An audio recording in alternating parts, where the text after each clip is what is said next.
샬롬 새생명교회 2020년 3월 20일 4부 디아스포라 채플로 함께하는 우리 모든 분들 주님의 이름으로 환영합니다. 우리 각자의 삶의 자리에서 이 시간 함께 예배할 텐데 그 예배하는 곳이 어느 곳이든 그곳에서 우리 하나님의 임재와 함께 하심을 누릴 수 있는 복된 주일 예배가 되길 주님의 이름으로 축복합니다. 이제 우리 다 함께 사도신경으로 우리의 신앙을 고백하겠습니다. 나는 전능하신 아버지 하나님 천지의 창조주를 믿습니다. 나는 그의 유일하신 아들 우리 주 예수 그리스도를 믿습니다.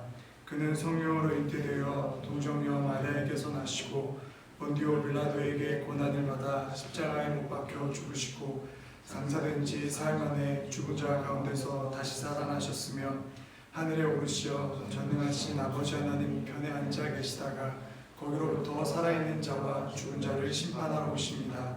나는 성령을 믿으며 거룩한 공교회와 성도의 교제와 죄를 용서받는 것과 몸의 부활과 영생을 믿습니다.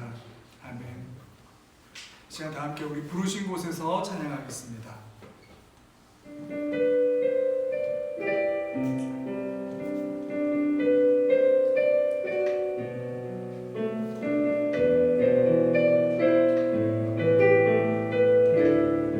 따스한 성령님 마음으로 보내 따스한 성령님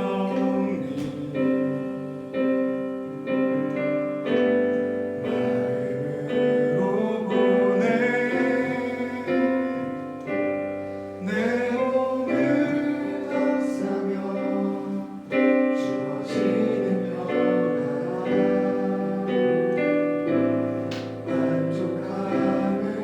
사랑과 진리의 한 줄기 빛 보내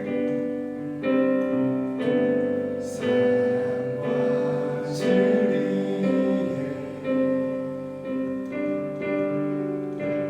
한 줄기 빛 보내 내 몸을 감싸며 주어지는 평안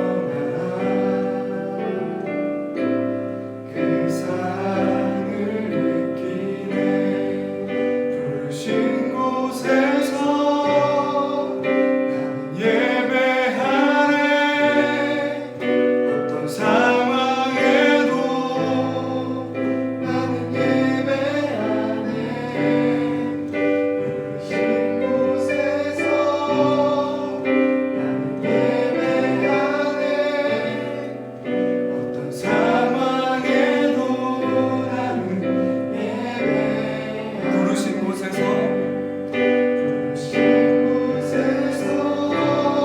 나는 예배하네 어떤 상황에도 나는 예배하네 부르신 곳에서 나는 예배하네 어떤 상황에도 나는 예배 내가 걸어갈 때 길이 되고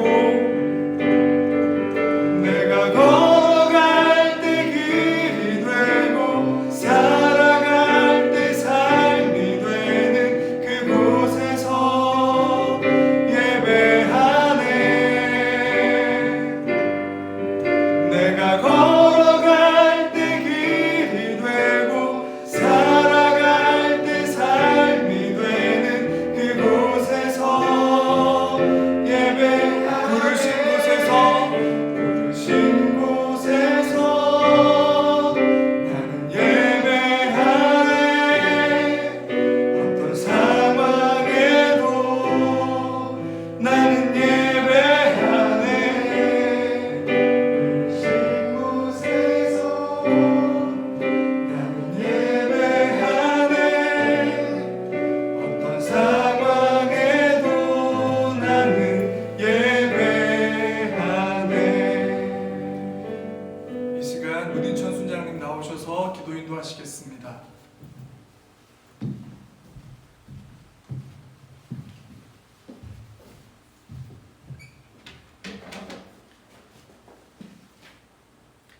하나님 아버지, 저희 본 청년부 같은 시간에 예배드리게 하신 감사합니다. 비록 다 같이 모여 예배드린 것보다는 집중도 안 되고 여러 여건이 힘들지만 가정에서, 교회에서, 각자의 상황 속에서 자신이 교회임을 기억하고 이 시간만큼은 오로지 주님만 바라보고 예배할 수 있도록 해주세요. 아멘. 한 주 동안 감사한 일들이 너무 많았지만 그 속에서 불평, 불만하고 주님과 동행하는 삶보다 세상이 주는 기쁨에 더 의지하며 살 때가 많았습니다. 주님 용서해 주세요. 모이기 힘든 상황일수록 주님을 멀리하는 것이 아니라 주님 말씀을 더욱 가까이 하고 기도하며 다 같이 모여 예배하는 날을 기대할 수 있도록 해주세요. 아멘. 요즘 사회적 상황이 많이 힘듭니다.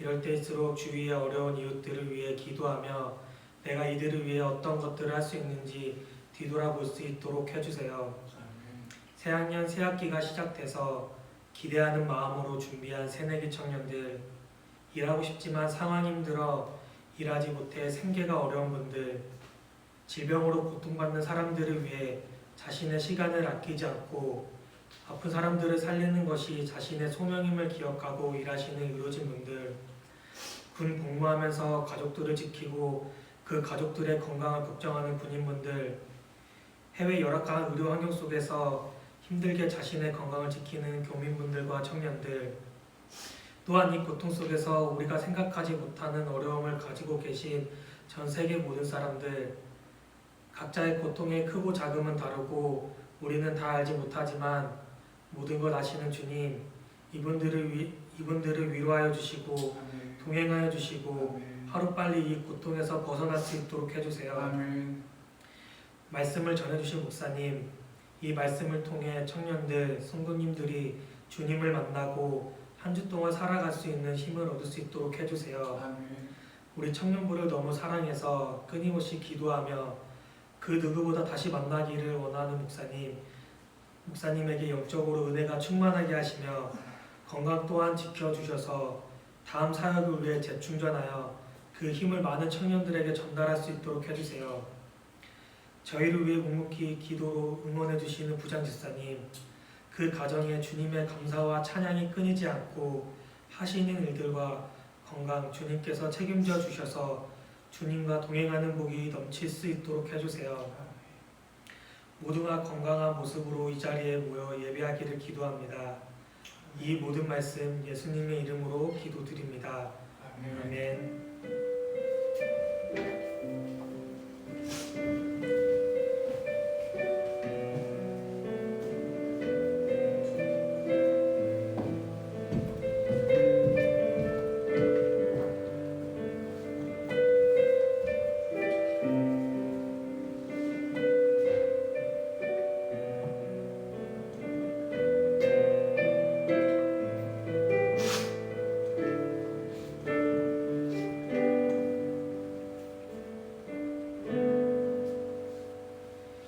네, 청년부 소식을 전해드립니다. 이제 코로나 바이러스로 인해서 사회적 거리두기가 우리 지금 한국에 그리고 전 세계적으로 큰 화두이고 이슈입니다. 우리 새생명교회와 청년부는 계속해서 이런 사회 움직임에 동참하려고 합니다. 그래서 계속해서 온라인으로 가정에서 예배를 드리고 있는데 계속해서 좀 동참해 주시고, 아무래도 온라인으로 예배를 드리다 보면 그 예배의 무게와 의미가 좀 가벼워질 수가 있죠.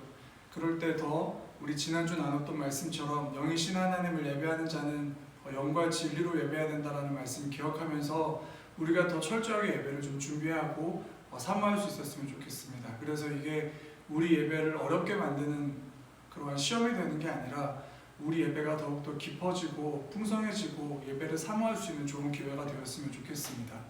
그리고 이 감염 확산을 위해서 지금 많은 분들이 노력하고 계십니다. 특별히 우리 청년들, 우리의 봄날을 즐기는 것도 참 중요하지만 혹시나 우리가 칼이 되어서 누군가의 건강을 해칠 수 있으니까 힘드시겠지만 우리 사회적 거리두기에 좀 같이 동참해 주셔서 조금 다니는 것도 조금 자제해 주시고 어려운 이웃들을 위해서 더 많이 기도하고 또 어려운 분들 돌보고 협력할 수 있는 것들은 함께 했으면 좋겠습니다. 이를 위해서 청년부에서 사역 공모하고 있습니다. 지금 상황에서 우리 청년부가 이런 사역을 하면 참 우리 이웃에 우리 또 청년들의 예배에 도움이 되겠다라고 하는 좋은 생각 아이디어가 있으면 또 말씀해 주시면 감사하겠습니다. 그래서 우리 청년부는 지금 캠페인을 두 가지를 하고 있죠.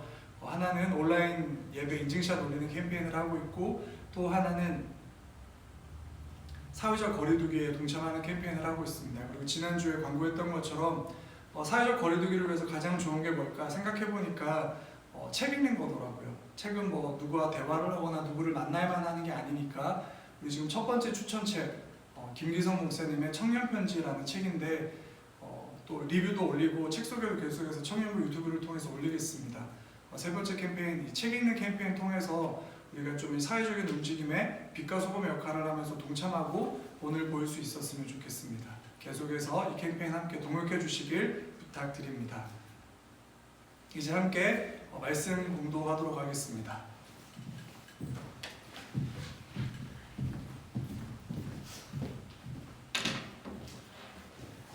오늘 우리에게 주신 하나님의 말씀은 마가복음 8장 1절에서부터 21절 말씀입니다. 오늘 우리에게 주신 하나님의 말씀은 마가복음 8장 1절에서부터 21절 말씀입니다. 마가복음 8장 1절에서 21절 말씀입니다. 다 찾으셨으면 저부터 한 절씩 교독하고 마지막 21절은 함께 읽겠습니다. 그 무렵에 또 큰 무리가 있어 먹을 것이 없는지라 예수께서 제자들을 불러 이르시되 내가 너희를 불쌍히 여기노라. 그들이 나와 함께 있을지 사흘이 지났으나 먹을 것이 없도다. 만일 내가 그들을 굶겨 집으로 보내면 길에서 기진하리라. 그 중에는 멀리서 온 사람들도 있느니라. 제자들이 대답하되 이 밤에 어디서 먹을 것도 이 사람들로 배부르게 할 수 있으리까. 예수께서 물으시되 너희에게 떡 몇 개나 있느냐 이르되 7이로소이다 하거늘 예수께서 우리를 땅에 함께 하시고 떡을 6개를 드사 축사하시고 제자들에게 주어 나누게 하시니 제자들이 우리에게 나누어 주더라. 또 작은 생선 2마리가 있는지라 이에 축복하시고 명하사 이것도 나누어 주게 하시니 배불리 먹고 남은 조각을 광주를 거두었으며 사람은 약 4,000명이었더라. 예수께서 그들을 흩어 보내시고 제자들과 함께 배에 오르사 얼마나 수고하고 가시니라. 바리새인들이 나와서 예수를 힐난하며 그를 시험하여 하늘로부터 오는 표적을 구하거늘 예수께서 마음속으로 깊이 탄식하심을 주되 어찌하여 이 세가 표적을 구하느냐. 내가 진실로 너희에게 이르노니 이 세대에 표적을 주지 아니하리라 하시고 그들을 떠나 다시 배에 올라 건너편으로 가시니라. 떡 가져오기를 줬으니 배에 떡 한 개밖에 그들에게 없더라. 예수께서 경고하여 이르시되 상가 바리새인들의 누룩과 헤롯의 누룩을 주의하라 하시니 제자들이 서로 수군거리기를 이는 우리에게 떡이 없음이로다 하거늘. 예수께서 하시고 이르시되 너희가 어찌 떡이 없으므로 수군거리느냐. 아직도 알지 못하며 깨닫지 못하느냐. 너희 마음이 둔하냐. 너희가 눈이 있어도 보지 못하며 귀가 있어도 듣지 못하느냐. 또 기억하지 못하느냐. 내가 떡 5개를 5,000명에게 떼어줄 때에 조각 몇 바구니를 거두었더냐 이르되 10조리니이다. 또 7개를 4,000명에게 떼어줄 때 조각 몇 광주를 거두었더냐. 이르되 7이니이다. 다 함께 이르되 아직도 깨닫지 못하느냐 하시니라. 아멘. 네, 최영도 목사님 나오셔서 봄의 나눔, 봄의 나눔이라는 설교 제목 가지고 말씀 전해주시겠습니다.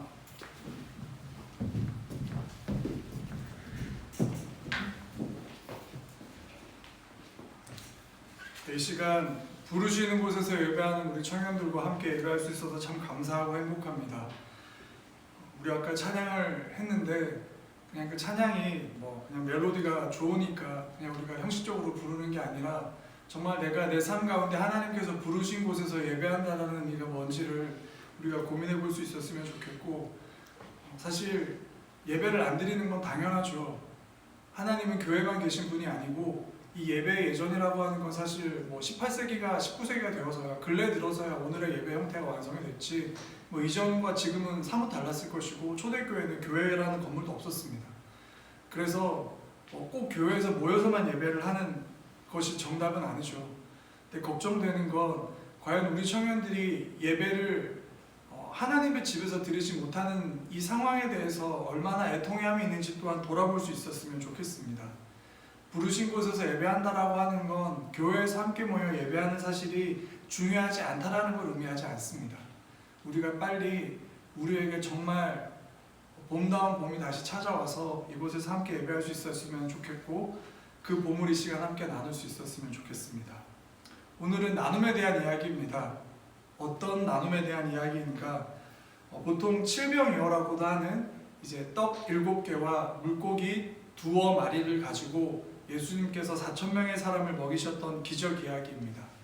우리가 보통 오병이어는 잘 알고 있죠. 보리떡 5개와 물고기 2마리로 5,000명의 사람을 먹인 오병이어는 잘 알고 있는데, 오늘 본문은 그 오병이어와는 별개의 사건, 다른 이적입니다. 그래서 오늘 본문 1절 말씀을 보면 이런 표현이 있습니다. 제가 봉독해 보겠습니다. 그 무렵에 또 큰 무리가 있어. 또라는 단어와 그 무렵에라고 하는 단어를 볼 때 이것은 오병이어가 아닌 또 다른 사건이 그 무렵에 있었음을 우리는 말씀을 통해 알 수 있습니다. 그럼 그 기적의 이야기가 무엇이었는지를 이제 함께 살펴보려고 합니다. 오늘 본문 2절 말씀과 3절 말씀으로 한번 함께 읽어보겠습니다.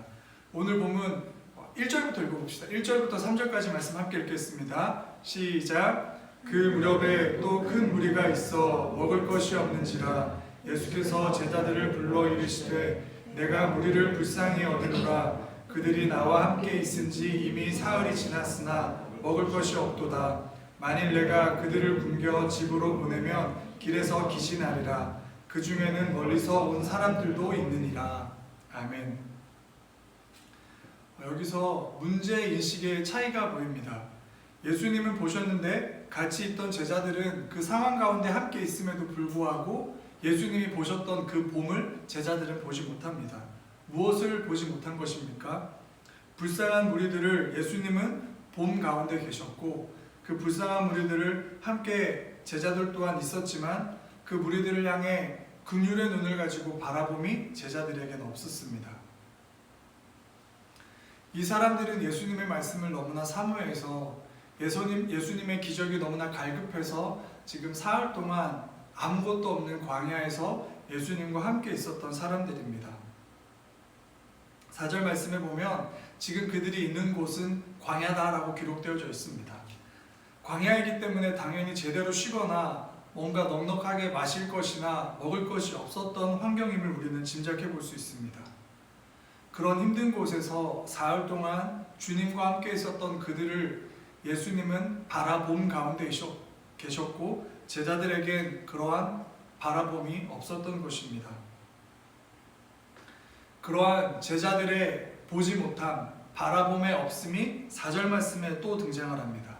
우리 4절 말씀 한번 함께 읽어보겠습니다. 4절입니다. 시작. 제자들이 대답하되 이 광야 어디서 떡을 얻어 이 사람들로 배부르게 할 수 있으리까?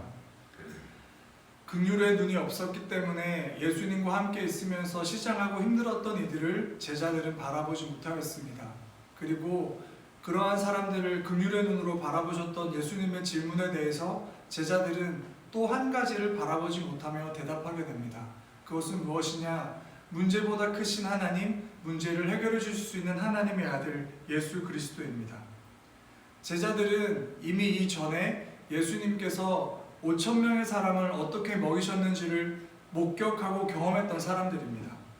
그리고 그 기적을 일으키셨던 분이 지금 자신에게 질문을 던지고 계신, 자신들의 믿음의 대답을 기대하고 계신 분이라는 것을 제자들은 또 한 번 바라보지 못하고 있습니다.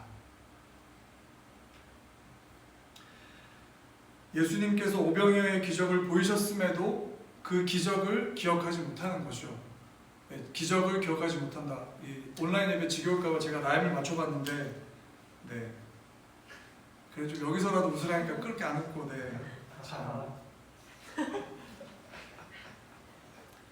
예수님께서는 그 긍휼이라고 하는 시선을 가지고 계셨습니다. 그리고 봄이라고 하는 시선을 가지고 계셨습니다.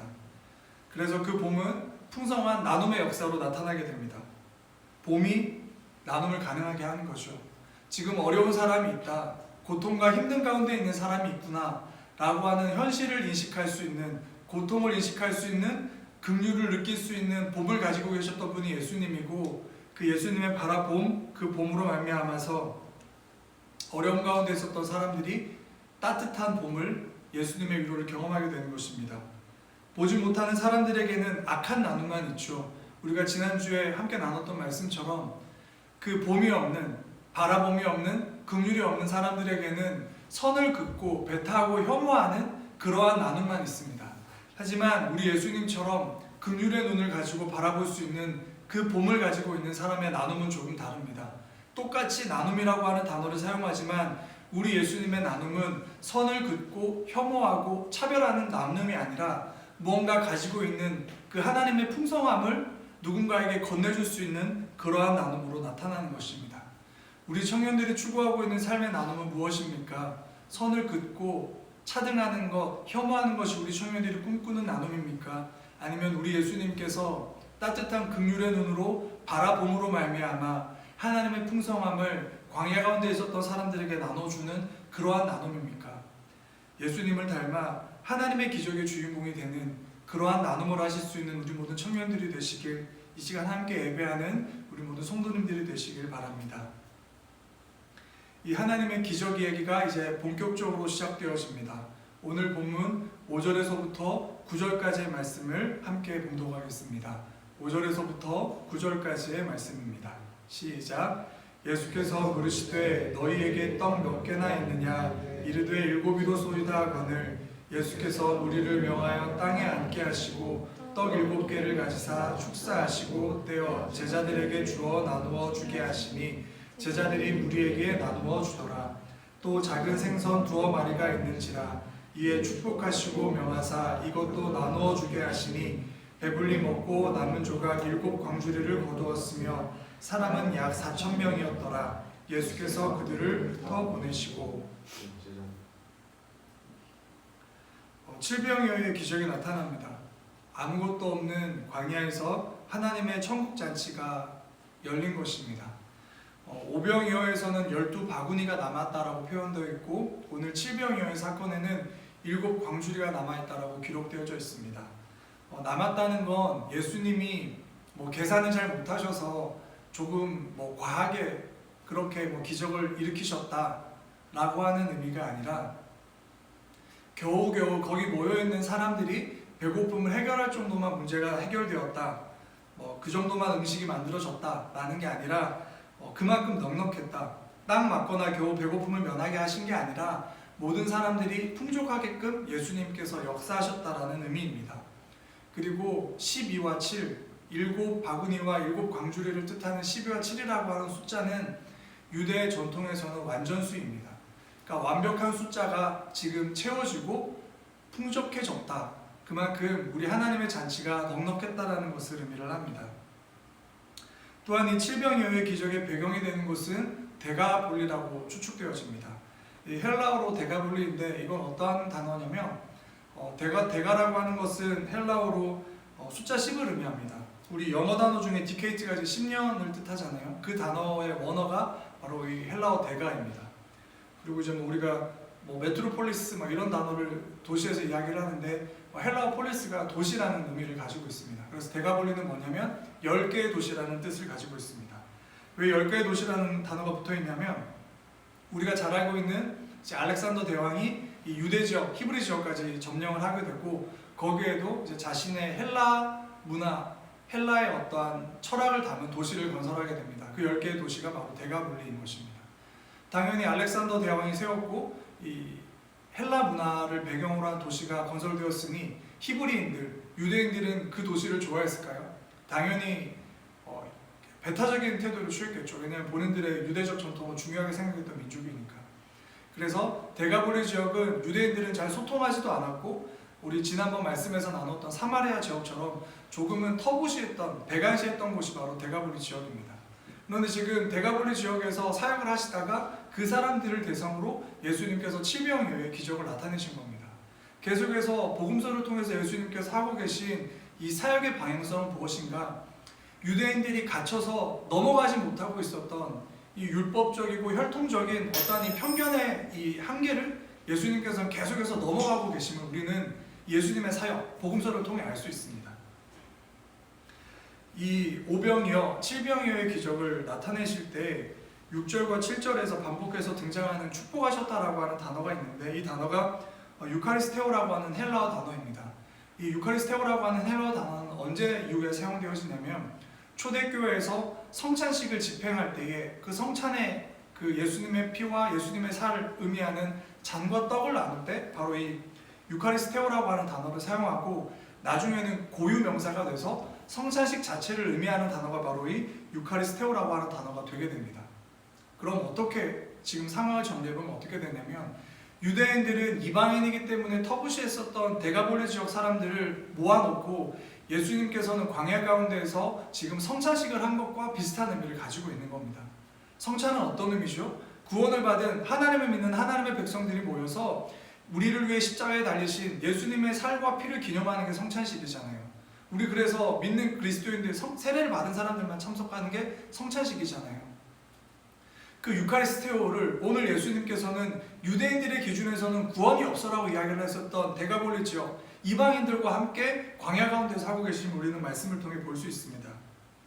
이 모든 게 가능했던 건 왜 그렇다고요? 봄이 있었기 때문에, 바라봄이 있었기 때문에, 긍휼의 눈을 가지고 어려움 가운데 있고 굶주림 가운데 있고 피곤함 가운데 있는 그들을 바라볼 수 있었던 예수님의 봄이 있었기 때문에 이 풍성한 하나님의 천국잔치가 열릴 수 있었음을 우리는 기억해야 합니다. 사흘 동안 예수님 말씀 들었으면 성령 충만해서 배고픈 거 정도는 없어야지. 아니, 예수님 말씀 들었으면 우리가 영적으로 충만해졌으니까 육적인 배고픔을 좀 이겨낼 수 있어야지. 예수님 말씀 경험했으면서 고작 그 배고픔 하나를 못 참어? 성령 충만했으면, 영적인 사람이면 이라고 예수님은 말씀하지 않으셨습니다. 하늘의 뜻과 땅의 필요 둘 모두를 우리 예수님께서는 존중하셨습니다. 이 시간 우리가 온라인이라는 방법으로 예배를 하는 것, 이 상황, 이 시국에 한국교회가 사회적 거리두기에 동참하는 것도 하늘과 땅의 모든 필요를 존중하셨던 예수님을 우리가 본받고 닮아가는 사람이기 때문입니다. 예수님은 하늘의 뜻만 이야기하지 않으셨습니다. 그랬다면 그 4,000명의 사람들, 사흘 동안 광야에서 굶주림 가운데 예수님을 사모하며 함께 있었던 사람들의 굶주림에 대해서 예수님이 바라보지 않으셨겠죠. 기적을 베풀지 않으셨겠죠. 예수님께서는 하늘의 뜻과 땅의 필요 모든 것을 존중하셨던 분입니다. 그리고 그 모든 필요를 존중하셨던 예수님을 닮아가는 사람이 바로 우리 그리스도인입니다. 그래서 우리 또한 뭔가 형이상적인 세상만을 가지고 뭔가 영적인 것만을 이야기하는 것이 아니라 아버지의 뜻이 하늘에서 이루어진 것처럼 땅에서도 이루어질 수 있도록 이 땅 가운데 우리의 땀과 눈물을 통해 수고할 수 있는 사람이 바로 건강한 사람입니다. 우리 청년들, 이 시간 함께 예배한 우리 모든 성도님들이 그렇게 땀 흘리며 눈물 흘릴 수 있는 이 땅 가운데에서 성실하게 살아가며 이 땅의 가치를 또한 깨닫는 예수님의 제자들이 되시길 주님의 이름으로 축복합니다. 봄이 나눔을 가능하게 했고 따뜻한 봄과 같은 자비와 사랑을 예수님께서 그들에게 나누어 주셨습니다. 봄의 사람, 나눔의 사람이 되는 우리 청년들 되시길 바랍니다. 계속해서 본문은 그럼에도 불구하고 제자들에 이어 봄이 없는, 보지 못하는 사람들을 계속해서 이야기를 합니다. 본문 10절에서부터 12절까지의 말씀을 함께 읽겠습니다. 오늘 본문 10절에서부터 12절까지의 말씀을 함께 읽겠습니다. 시작. 곧 제자들과 함께 배에 오르사 달마누다 지방으로 가시니라. 바리새인들이 나와서 예수를 힐난하며 그를 시험하여 하늘로부터 오는 표적을 구하거늘 예수께서 마음속으로 깊이 탄식하시며 이르시되 어찌하여 이 세대가 표적을 구하느냐. 내가 진실로 너희에게 이르노니 이 세대에 표적을 주지 아니하리라 하시고. 아멘. 지금 10절에서부터 12절까지 등장하는 이 바리새인들의 질문 직전에 무슨 사건이 있었죠? 방금 우리가 읽었던 칠병이어의 기적이 있었습니다. 그 기적이 있었음에도 불구하고 바리새인들은 예수님을 힐난하고 비난하며 표적을 구합니다. 예수님의 기적에 참여해서 동참하고 함께 누리고 즐기는 게 아니라 비난하고 경계하는 철저한 그 기적과 축복의 주변인의 모습을 바리새인들은 보이고 있습니다. 이러한 모습은 다음 절에 등장하는 그 제자들의 모습과 결부되어지며 우리에게 큰 믿음의 교훈을 줍니다. 이후에 등장하는 이 제자들의 무지 플롯이 등장을 하는데 이 말씀과 함께 연계해서 말씀을 살펴보도록 하겠습니다. 본문 14절에서부터 18절까지의 말씀을 우리가 함께 읽습니다. 오늘 본문 14절에서부터 18절까지 말씀을 읽겠습니다. 시작. 제자들이 떡 가져오기를 잊었음에 배에 떡 한 개밖에 그들에게 없더라. 예수께서 경고하여 이르시되 삼가 바리새인들의 누룩과 헤롯의 누룩을 주의하라 하시니 제자들이 서로 수근거리기를 이는 우리에게 떡이 없음이로다 하거늘 예수께서 아시고 이르시되 너희가 어찌 떡이 없음으로 수근거리느냐 아직도 알지 못하며 깨닫지 못하느냐 너희 마음이 둔하냐 너희가 눈이 있어도 보지 못하며 귀가 있어도 듣지 못하느냐 또 기억하지 못하느냐. 다시 한번 제자들이 보고 있으면서도 들었으면서도 경험했으면서도 깨닫지 못하는 그 무지에 대한 보지 못한 봄이 없음에 대한 이야기가 또 등장을 합니다. 이동 중에 예수님께서는 신앙의 교훈을 말씀해 주시는데 그건 뭐냐면 바리새인과 헤롯의 누룩을 조심하라고 하는 겁니다. 이 누룩은 효모, 이스트, 발효제를 의미를 하는 거죠. 떡이나 빵 같은 음식을 숙성할 때 사용하는 게 바로 이 발효제, 누룩입니다. 굉장히 큰 밀가루든 어떤 음식에 반죽 덩어리가 있을 때 이 반죽 덩어리에 비해서 지극히 작은 소량의 누룩, 효모만 있어도 이 빵이 이제 발효가 되죠. 음식이 완성이 됩니다. 떡이 이 밀가루 덩어리에서 빵과 떡으로 변화되게 되는 거죠. 우리의 신앙에도 큰 위협이 아닌 작은 타협이 우리 신앙의 본질을 망치거나 변화시키거나 어그러뜨릴 때가 있습니다. 예수님께서는 지금 단순히 우리가 그냥 배고픔을 해결할 수 있는 육적인 떡에 대해서 말씀하신 게 아니라 지금 어떻게 보면 형이상학적인 영적인 세계에 대한 신앙의 교훈을 하고 계신 거죠. 누룩은 정말 작지만 그 정말 작은 누룩이 그 빵과 떡이라고 하는 본질을 바꿔버릴 때가 있다. 너희들도 그러한 누룩을 조심해야 한다. 바리새인들의 저 외식하고 율법주의적인 하나님의 잔치를 경험했음에도 불구하고 또 다른 표적을 구하는 저러한 신앙의 교만, 타협, 인본주의적인 사고, 내가 제일이 되는 나의 욕망이 우선되는 그러한 모습들에 대해서 경고하신 거죠. 그런데 제자들은 여전히 예수님이 말씀하시고 있는 것과 다른 지극히 육적인 주제에 대해서 지금 이야기를 하고 있는 겁니다. 그래서 예수님께서는 그 육신의 떡과 배고픔에 대해서 이야기를 하고 있는, 예수님께서 말씀하고 계신 것에 대해서 경청하고 듣지 못하고 있는 제자들을 꾸짖으시는 거죠. 아니, 배 타기 직전에 떡 7개로 4,000명의 사람을 먹이는 걸 봤음에도 불구하고 지금 떡 하나밖에 없어서 먹을 게 없다라고 걱정하고 있어? 너희 신앙에 있어서 너희가 고민해야 될 본질은 그게 아니야 라고 말씀을 하시면서 꾸짖으시는 겁니다. 마가복음 전체의 흐름 가운데에는 이러한 제자들의 깨닫지 못함, 보지 못함, 이 봄의 부재, 무지에 대한 플롯이 굉장히 많이 등장을 합니다. 지난번에 청년부 예배 때 한번 나눴던 적이 있는데 마가는 왜 이렇게 제자들의 무지 플롯, 제자들이 깨닫지 못했다, 제자들이 알지 못했다, 제자들이 보지 못했다 라고 하는 제자들의 무지 플롯을 계속해서 언급하고 기록하고 있을까요? 정확히는 성령님께서 왜 마가에게 계속해서 감동을 주셔서 마가복음 가운데 이러한 이야기들을 계속해서 쓰게 하셨을까요? 마가복음이 기록되고 이 마가복음이 쓰여지고 이제 공동체 가운데 읽혀졌던 때는 지금 초대교회 시기입니다. 그죠?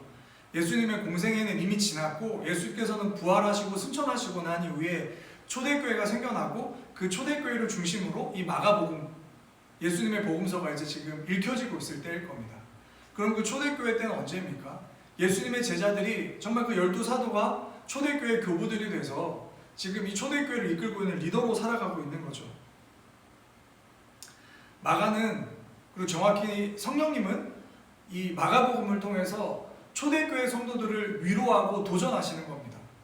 오늘 이 시간 예배하는 우리 청년들을 성령님께서 위로하고 도전하시는 겁니다. 그건 뭐냐? 초대교회를 세우고 섬기고 말씀을 전하고 있는 사도들 대단해 보이지? 저 믿음의 저 대가들 너무 훌륭해 보이지? 그 사람들에 비하면 너희 믿음 너무 작아 보이지? 근데 그 대단해 보이는 이 사도들도, 예수님의 제자들도 예전엔 이랬어. 지금 초대교회 공동체에서 정말 힘있게 두려움 없이 하나님 나라를 선포하고 있는 그 12 제자들, 사도들 위대해 보이지? 정말 너무나 큰 신앙인 같이, 너희는 그렇게 못할 것 같지? 아니, 제자들도 예전엔 이랬어. 제자들도 예전엔 보지 못했어. 제자들도 예전엔 깨닫지 못했어. 제자들도 예전엔 두려워했어. 제자들도 예전엔 겁냈어. 그러니 너희들 두려워하지 마. 그 제자들 지금 이렇게 만든 분 누구야? 하나님께서 하실 거야. 예수님께서 하실 거야. 하나님께서 하시고 예수님께서 하시니까 너희들도 두려워하지 마. 하나님이 함께 하시면, 예수님이 함께 하시면 이 부족해 보였던 제자들이 이 위대한 제자들이 되었던 것처럼 너희도 지금 너희의 믿음이 조금 부족해 보일 수 있지만 하나님께서 하시면, 예수님께 하시면 너희들도 그러한 위대한 믿음의 사람, 믿음의 대가가 될 수 있어. 그 위로를 던지기 위해서 마가복음에는 이러한 제자들의 무지플롯이 계속해서 언급됩니다. 반복됩니다. 오늘 본문 1, 2, 3절의 제자들은 몰랐죠. 오병이어를 일으켰던 예수님이 바로 옆에 계신데 제자들은 몰랐습니다. 엉뚱한 이야기만 했습니다. 그런데 예수님께서 인내하시고 그 제자들에게 또 한 번 칠병이어의 기적을 보여줬습니다. 그런데 채 한 장이 지나기도 전에 제자들은 또 잊었습니다. 우리에게 떡이 하나밖에 없다. 예수님께서 또 가르치십니다. 이 반복을 통해서 지금 마가는, 성령님은 이렇게 제자들은 철저하게 답이 없는 인간이야, 무능한 인생들이야 를 말씀하시기 위해서 제자들의 무지플롯을 이야기하고 있는 게 아니라, 이러한 제자들도 하나님께서 하시니, 이러한 제자들도 예수님께서 함께 하시는 이러한 위대한 신앙인이 됐어.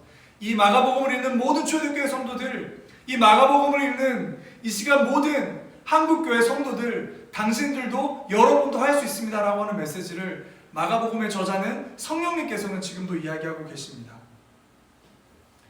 봄이 없어서 보지 못하는, 봄이 없어서 추운 겨울 속에 여전히 하나님의 따뜻함을 누리고 있지 못하는 그러한 신앙의 고민을 가진 분들이 계시다면 오늘 본문을 통해 위로를 받고 도전을 받을 수 있게 되길 바랍니다. 예수님은 이러한 나도 바라봐 주십니다. 바로 앞에서 인간의 상식으로 설명될 수 없는 기적을 발견했던 사람들이 똑같은 실수를, 똑같은 질문을 반복하는 그러한 부족한 모습을 보임에도 불구하고 예수님께서는 그들을 통해 일하셨던 것처럼 내 연약함, 내 자금이 클수록 이 작은 나를 통해서 일하시는 하나님의 크심, 예수님의 사랑의 크심은 더욱더 선명하게 나타납니다. 예수님의 바라봄에는 한계가 없습니다. 예수님이 나눠주시는 봄과 같은 따뜻함에도 한계는 없습니다. 예수님의 한계 없으심을 기대하면서 예수님을 따라 걸으실 수 있는 그러한 초대교회 교부들과 같은 위대한 예수님의 제자들과 같은 그러한 믿음의 사람, 우리 청년들 되시길 주님의 이름으로 축복합니다.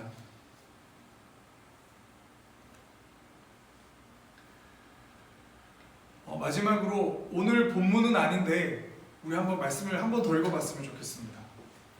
마가복음 8장 22절 말씀입니다.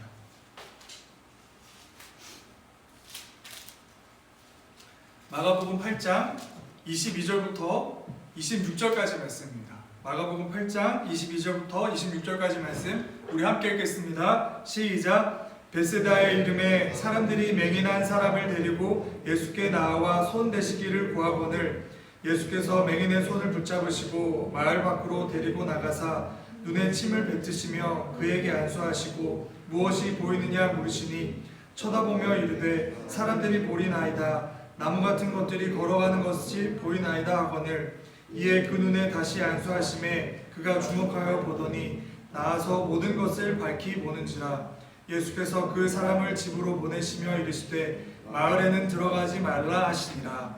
아멘. 이제 이 마가복음 8장 마지막 이 사람의 소경에 눈뜨게 하는 것이 왜 중요하냐면 이 벳세다의 맹인의 눈을 뜨시게 하신 게 예수님의 이 마가복음을 기준으로 했을 때 이 공생애의 전방위 사역이 끝이 나게 됩니다. 이 갈릴리 지역으로 하는 예수님의 전방위 사역이 끝나고 이 베세다 맹인의 눈을 뜨시게 한 사건 이후에는 이제 이 갈릴리 사역에서 예루살렘 사역으로 예루살렘으로 올라가시는 여정으로 바뀌게 됩니다. 예루살렘에 이제 왜 가시는 거죠?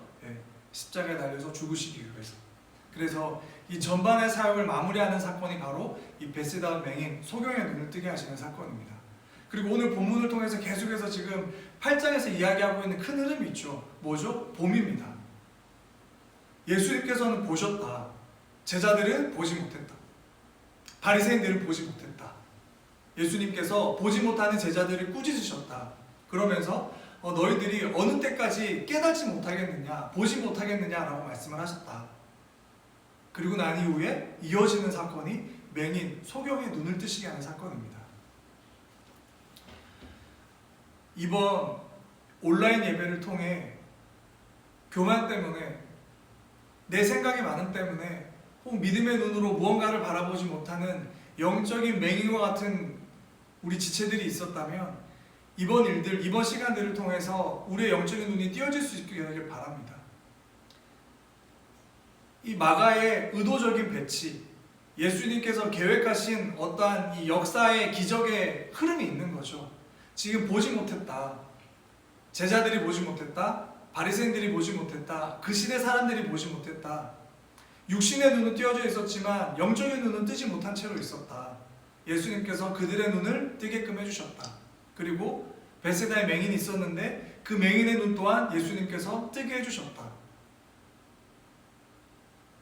이 봄이라고 하는 것이 얼마나 중요한지 오늘 마가복음은 계속해서 도전하고 이야기하고 있습니다. 그럼 마지막으로 이 바라봄은 어떻게 해야 가능할까?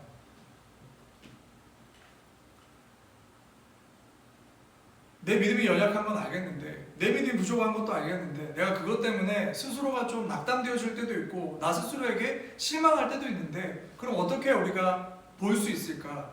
베세다 소경이 눈 뜬 것과 같이 우리의 어떤 영적으로 닫혀 있었던 눈도 뜰 수 있게 될까? 여기에 대한 질문도 다시 오늘 본문으로 돌아가서 나눌 수 있습니다. 마가의 큰 주제가 뭐라고요? 무시플롯이라고요. 제자들이 알지 못했대. 제자들이 깨닫지 못했대. 제자들이 보지 못했대. 뭐야, 제자들 그거밖에 안 됐어? 지금 마가복음을 읽고 있는 지금 제자들은 너무 대단한데? 베드로는 너무 대단한데? 요한은 너무 대단한데? 베드로 사도, 요한 사도는 너무 대단해서 저렇게 깊은 신앙의 경륜을 어떻게 가질 수 있을까? 나는 감탄만 하고 있는데? 아니야. 마가복음 보니까 제자들도 보지 못했던 사람이었어. 제자들도 나처럼 영적인 눈이 띄어져 있지 않은 사람이었어. 그런데 예수님께서 하시니까 그 눈이 띄어졌어. 예수님께서 함께 하시니까 그 사람의 눈이 띄어졌어. 그럼 나도 예수님과 함께하면 이 눈이 띄어질 수 있겠구나. 내가 하는 게 아니었구나. 제자들이 대단해서 그들이 영적인 눈을 뜨고 살았던 게 아니라 제자들도 나와 같은 연약함을 가지고 있었던 사람이었을 뿐인데 예수님을 통해 눈을 뜰 수 있게 됐구나. 내가 하는 게 아니니까 되겠다. 내가 하는 게 아니라 나를 통해서 예수님께서 하시니까 가능하겠다. 이 신앙의 위로를, 도전을 던지기 위해서 마가복음서에는 제자의 무시플롯이 계속해서 담겨져 있고 이 보지 못했다라고 하는 주제의 이야기가 계속해서 언급되고 있습니다. 이 시간 예배하는 우리 모두가 봄의 사람이 될 수 있게 되기를 축복합니다. 바라봄의 사람이 될 수 있게 되기를 축복합니다. 예수님처럼 긍휼의 눈을 가지고 어려운 사람들을 바라볼 수 있는 그 봄, 예수님처럼 하늘의 뜻만을 고집하는 사람이 아니라 이 땅에서의 필요와 이 땅에서의 하나님의 나라와 이 땅에서의 사람들의 땀과 눈물에 대해서도 반응할 수 있는 따뜻함을 바라볼 수 있는 그 봄, 데가볼리라고 하는 이방인의 땅까지도 선을 넘어서까지도 품어줄 수 있는, 선을 넘어서까지도 한계없이 바라볼 수 있는 그러한 예수님의 바라봄을 가질 수 있는 그 봄의 주인공이 되는 우리 청년들, 이 시간 예배하는 우리 모든 성도님들에게 되길 바랍니다. 봄이 선을 넘을 수 있게 하고 봄이 나눔을 가능케 합니다. 코로나로 우리의 마음이 너무 춥고 우리 사회가 너무나 쓸쓸하고 춥습니다. 이러한 시기에 긍휼의 눈으로 선 없이 세상을 바라보셨던 예수님의 시선을 본받는 사람, 봄처럼 따뜻한 예수님의 그 봄을 함께 나눌 수 있는 사람, 그 봄의 사람, 나눔의 사람, 봄을 나누며 봄이 나눔이 됨을 깨달을 수 있는 그러니까 그리스도를 본받는 우리 모든 청년들과 이 시간 온라인으로 가정에서 함께 예배했던 우리 모든 성도님들이 되시길 주님의 이름으로 축복합니다.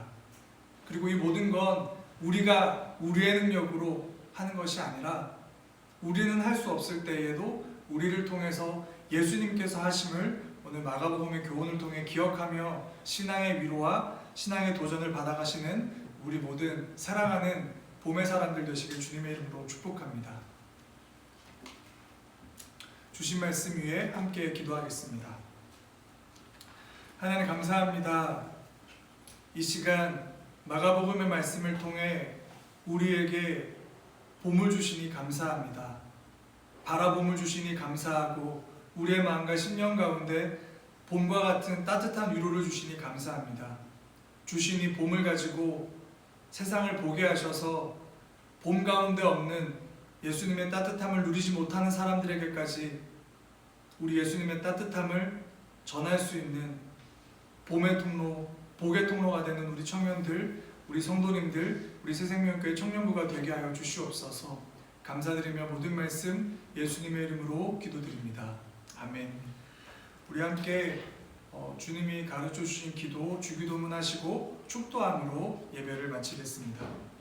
하늘에 계신 우리 아버지, 아버지의 이름을 거룩하게 하시며 아버지의 나라가 오게 하시며 아버지의 뜻이 하늘에서와 같이 땅에서도 이루어지게 하소서. 오늘 우리에게 일용할 양식을 주시고 우리가 우리에게 잘못한 사람을 용서하여 준 것 같이 우리 죄를 용서하여 주시고 우리를 시험에 빠지지 않게 하시고 악에서 구하소서. 나라와 권능과 영광이 영원히 아버지의 것입니다. 아멘. 이제는 우리 주 예수 그리스도의 은혜와 하나님의 무한하신 사랑하심과 성령님의 인도, 교통, 충만하심이 바라봄으로 따뜻한 봄과 같은 칠비영여의 기적을 선 너머의 사람들에게까지 베풀어 주셨던 우리 예수님을 본받기를 다짐하는 우리 모든 청년들 머리머리 위에 이 시간 함께 예배하는 우리 모든 성도님들 머리머리 위에 특별히 하나님께서 봄의 축복을 주셔서 세상을 보며 세상 가운데 봄을 선물하기 위해서 만드신 공동체 새생명교회 청년부와 모든 한국교회 위에 이제로부터 영원히 함께하여 주시기를 간절히 축원하옵나이다. 아멘.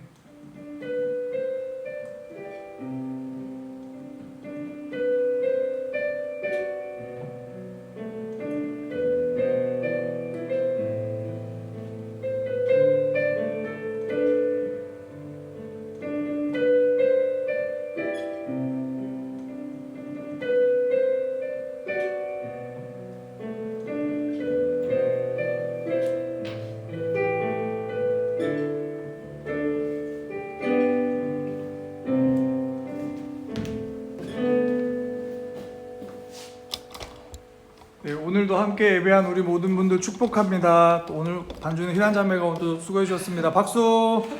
네, 한 주간 평안하시고 다음 주에도 만나겠습니다.